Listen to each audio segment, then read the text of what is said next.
Hey everybody, welcome to another episode of BRob Inspired. I am super fired up to introduce our guest today, Tom Henske. Tom and I go way back. We've been in the same industry. Really watched his career from afar. He's been in the business 30 years, which kind of makes us seem old at 30 years. He's done some incredible things in our business. We're going to talk about business. We're going to talk about life.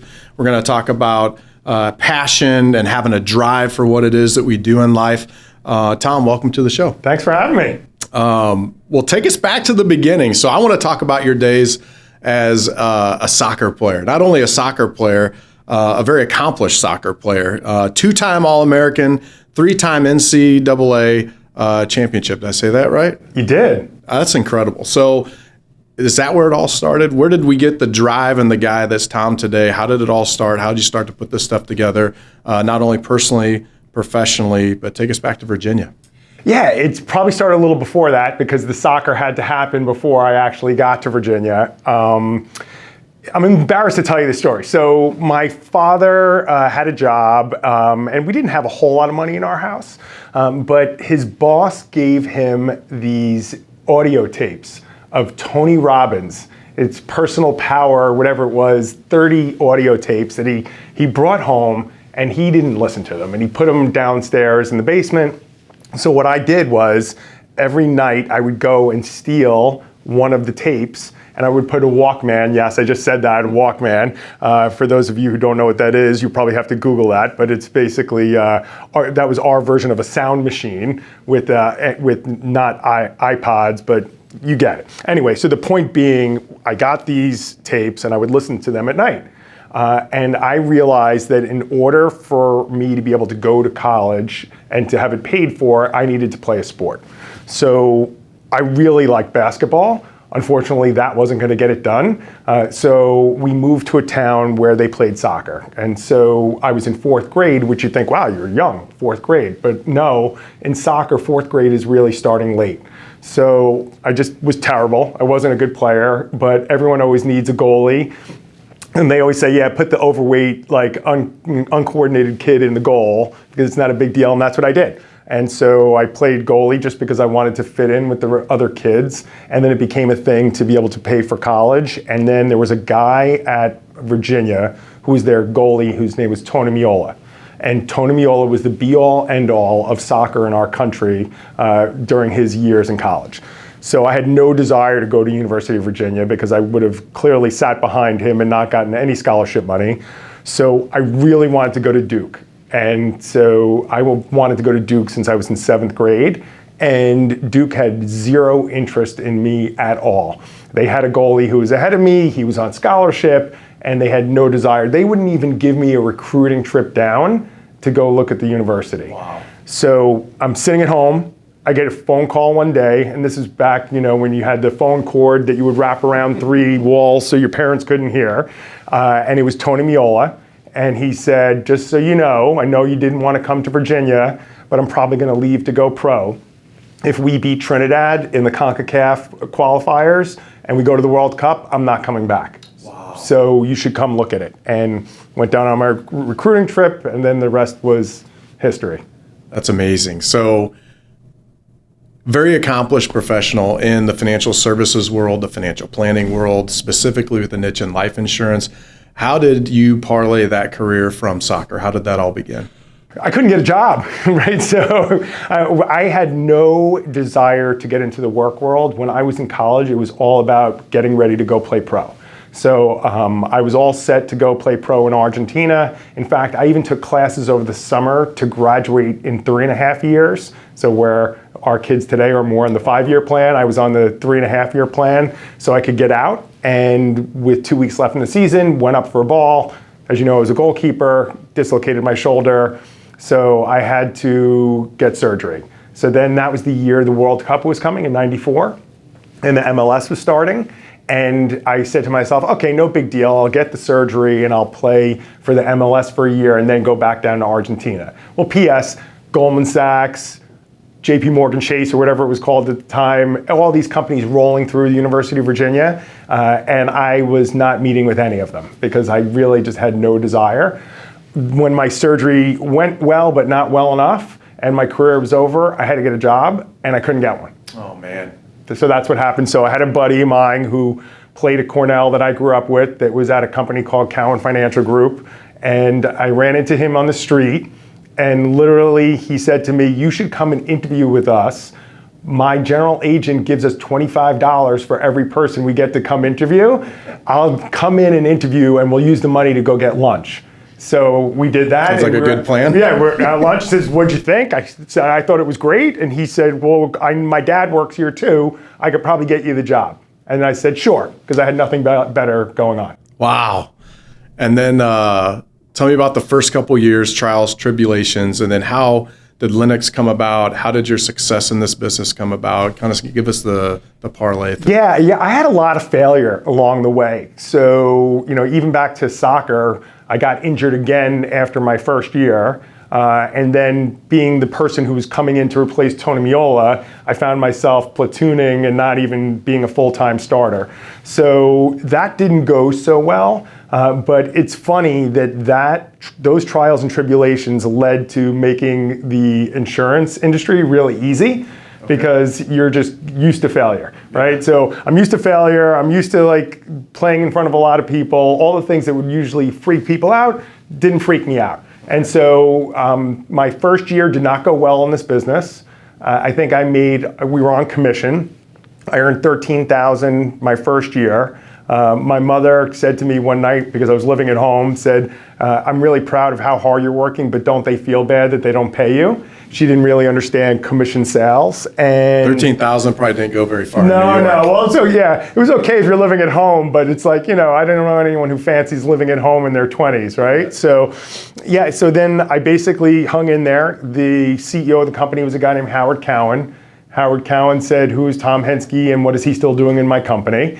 And I just got through it, and I just gritted it out and was using my athlete mentality and just systematizing everything and having a lot of grit and just saying, I'm just not gonna leave this business until I've earned the right to leave the business. And then by the time you got there, why leave the business? That's amazing. So how was Linux born? How did you get involved with Linux? Yeah, well, the general agent was a guy, like I said, Howard Cowen, and he was amazing at making us all socialize together. So any opportunity that he could have to have what he felt were talented people have dinner together, have lunch together, go away on vacation together. We were always together, and we were on beaches a lot and barbecues. And what happens is you're just talking to these people and you realize, why am I doing this on my own? Why don't I have a collaborative practice where I get together with other people? So instead of having 5 copy machines, we have 1 copy machine. Instead of having 5 of this, 5 of that, and that's what we did. There were 5 of us that came together. We started a company called Linux Advisors, and it grew from there. Now I've since left. I just retired, but we're probably, when I left, about 320 people in total. Probably one of the more successful wealth management firms in New York City. Great group of guys, great people, and really built it from when I started. We were 30 to 300. That's amazing. And it's provided you tons of opportunity. Speaking on CNN, Forbes, your professional career, what did you do during your career accomplishment-wise? The way that I treated the business was just like I treated my, time in soccer. So I played on the U.S. national team, right? And when you play on the U.S. national team, there's a whole set of rules and habits that you have that you just stick to. So there's no skiing, no ice skating, right? You know that you can't do that, but you have to work out and what the workouts need to look like and what you need to eat. So if you think about it, if you're trying to develop a high-level athlete, it's the same skill set to develop high-level in any business. I don't care if it's the financial services business or the lemonade stand business. It's all the same. It's all about grit and perseverance, and then just having good habits and just realizing that I wasn't a good soccer player overnight. Right? This didn't happen. It was like a lot of 5 o'clock in the morning workouts. Right? And it was like 5 o'clock in the morning before everyone goes to school, you're working out. Then what I did is I coordinated with my high school soccer coach to have phys ed, my free period, and lunch back to back so that I could train in the middle of the day. Wow. Then after school, I'd be traveling to train somewhere else, and then at night it was always video sessions. right? So back when you had the VHS tapes and it's not as accessible as it is today, but you would just do those things. And the visualization, all that stuff became super, super important. And by the way, it's the same thing that you need to be successful in pretty much everything. So when we run across people that are at a point where they're struggling, they want to throw in the towel. I know you mentioned grit, perseverance, having good habits. What would you say to that person that was you 30 years ago that, living with your parents, making $13,000, probably feeling like, what am I doing? I've had success in other areas of my life. Why is this so hard? Why am I not having the success I desire? What would you say to that person? I found that I was trying to figure it out on my own, right? And I kept hearing them teach us in these training classes, do it this way, do it that way. And I always thought I was smarter, right? And no, don't do it that way. That doesn't make sense. It was really when I woke up one morning and I realized that I'm not that smart, that's when things really started to take off. There was a system years ago called the Al Granum one card system. And it was just a way that the financial services industry figured out how to gamify your prospecting and how many people you're speaking to, how many people you're seeing, how many people you're gathering fact finds from, how many people you're asking to become a client, how many referrals you're getting, the whole thing. And so when I turned it into a game, that's when it took off for me. Okay. Because I really just started keeping score and writing out goals. And the goals that I was writing out were not the end result. It was more just a factor of what are the little things I need to do that if I do those things, I'm probably going to be successful. And once I gamified it and just made it a numbers game, that's when my business took off. So finding a process, gamifying it, something that you can do to plug yourself in more, get excited, be passionate about it, be consistent with it. When you look at your career now, you're a young guy. How old are you? Just turned 50. So retired at 50. So what's next for Tom Henske? Well, a couple things. In the meantime, I had been coaching varsity soccer in our town. So I think I got the coaching thing out of my system. Okay. I was doing some work with the local college and doing the college ID camps. That was fun, but during the college ID camps, when I was ready to leave and the coaching staff was going to sleep over at the facility on the floor, I realized that kind of wasn't my thing that I wanted to do. So I think I got a lot of those things. I've gotten the whole, hey, I'm speaking in front of thousands of people. That's been awesome. I love public speaking. It's great. So I've had this one, as my mom would call it, bee in my bonnet. Yeah. And the bee in my bonnet was, I think we do a really bad job of teaching kids about money. And it's bothered me for 15, 20 years. In fact, I really started to get scared about it when we moved to a pretty affluent town in Westport, Connecticut. And my son was maybe 2 or 3 years old. And I'm saying to myself, what is this kid gonna think about money? Because I didn't grow up with money, so it was pretty easy for me to be grounded. You didn't have it, okay? But clearly everyone he's going to school with has it. So how do you deal with that? And I kept waiting for someone to come out and be the person, the guru, on how to teach kids about money. And then what you saw was it wasn't happening in the schools, okay? And parents weren't talking about it because it was a taboo topic at home. And so we wonder why people have so much stress today around money. It's because they got off on the wrong foot. Had they started at 22 years old and gotten in their 401k right away and really understood some foundational jargon, they wouldn't be so scared about it when they're 40 and 50 years old. So this was going on and I'm like, this is crazy. I can't believe someone hasn't solved it. So when I got to the point where I felt like, okay, we have enough and I can retire now, that it's almost like when you go on the plane, they say if you're traveling with a young kid, put the oxygen mask on you first. Yep. It was the same kind of thing. And so I figured, okay, we've got the oxygen mask, we're good. And now I've got to find a better way. But I've been really studying the space for almost 20 years, really in and out. And I had a very clear opinion on how to do this. And remember, I coached high school soccer for 11 years. That was probably my best educational experience on how to talk to kids and get them to listen to you. Right? And now I can't have everyone go out and make them run around the track until they're tired and they want to, vomit. I can't do those fun things anymore, but all the other things you do, how you talk to them, when you talk to them. Now with social media, how you use social media and talk in their language. So I started a company called It Makes Total Sense. It's not a for-profit endeavor. It's my Jerry Maguire mic drop moment where I'm saying, okay, I am at least going to attempt to be the person to try and solve this. I love it. So your new book, Total Sense, basically engages parents and their children on the whole discovery process and education of how money works, why it's important. Talk to us a little bit about how interactive that is, especially with social media, because I think that's a really cool hook and very different, which makes it easier for parents like myself. I have a 17-year-old and a 14-year-old to be able to broach the subject, to be able to talk about money and some of the principles that we've learned. Yeah, so like, first of all, when you get a book from someone, Brian, right, it's kind of like you're like, wow, that's so nice of you to think of me. And then the next thing that's going on in your mind is, oh my gosh, I gotta read this book and then report back to this person like a book report on the book now. Ugh, as if I don't have enough things to do. So basically what I did was, I'm that same guy, right? That I just don't have enough hours in my day, either do you. And what I found is that 99.9% of parents, they're not flush with time. So you need to think through that on how do you have educational conversations at home that don't really take a whole lot of time for you to prep for. Okay.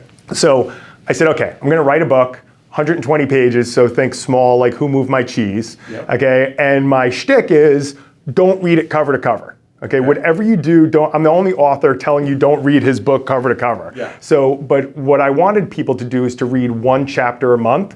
So I have 12 lessons. Each chapter is pretty short, 6 to 8 pages. I think everyone can handle 6 to 8 pages. And they read the chapter of the book. Let's say it's on budgeting.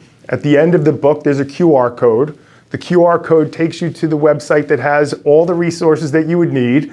But don't worry, I've got a podcast there, and it's under 10 minutes each episode. So it's not like you're gonna have to listen to me drone on for 60 minutes on the theory of investing.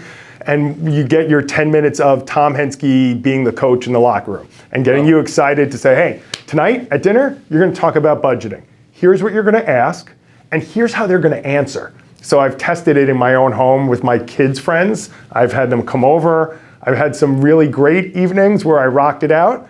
I've also had some not so great evenings where I know what questions not to ask. So then what happens is the parent, the night before the dinner, sends a TikTok. And yes, I said that, TikTok, don't worry, I'm not in the TikToks. But the kids learn from TikTok. And as parents, we're all complaining about social media. Here's your chance to get back at the world, okay, and let social media work in your favor.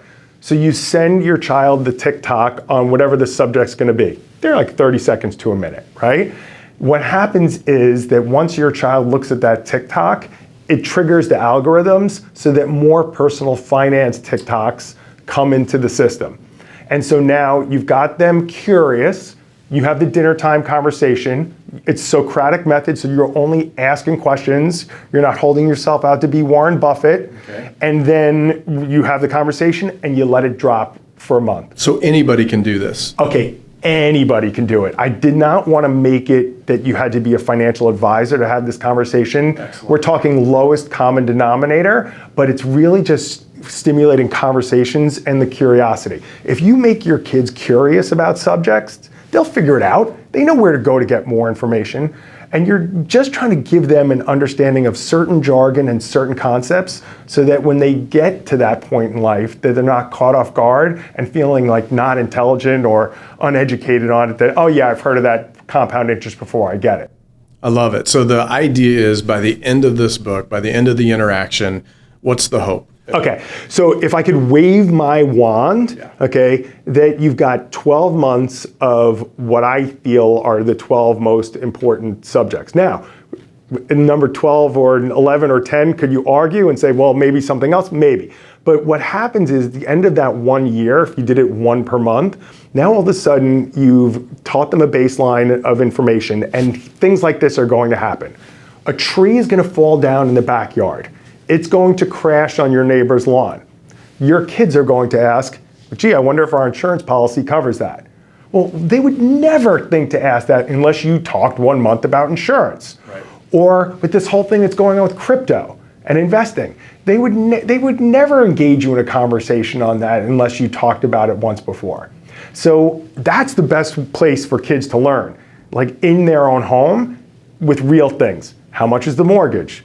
What's the electric bill look like? How much does my school cost? Right? And then makes them appreciate the things that you're getting because they're understanding the value of a dollar. So I know a lot of parents having trepidation around, do I want my kids knowing these personal things about us financially, what the mortgage is? How much do you save in your 401k, Dad? What is the value of that? Is it open forum for you to discuss those things, or more discretionary with what you want to share and don't want to share? Yeah, no, it's a good question. It's like everyone always goes to, Brian, the how much do you make? Right? How much do you make, right? Like that's the most common question I get asked. How do you answer that? But I think you could give them little tidbits and not give away the whole picture. Okay. But also when you think about income, I turned it around with my kids. I said, how much do you think I make? And they had no idea, right? So I said, well, let's back into it. Let's talk about what we spend money on. And I turned it into a budgeting conversation.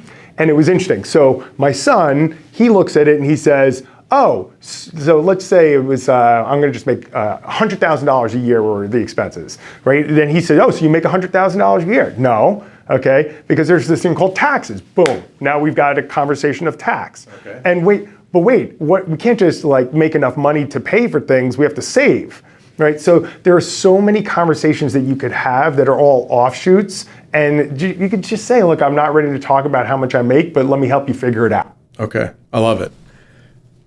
I think it's incredible. Nobody is doing that in our space, so I think you're the man for the job. I think you're incredible. I think it'll be amazing. Anything else you want to tell our listeners about your book?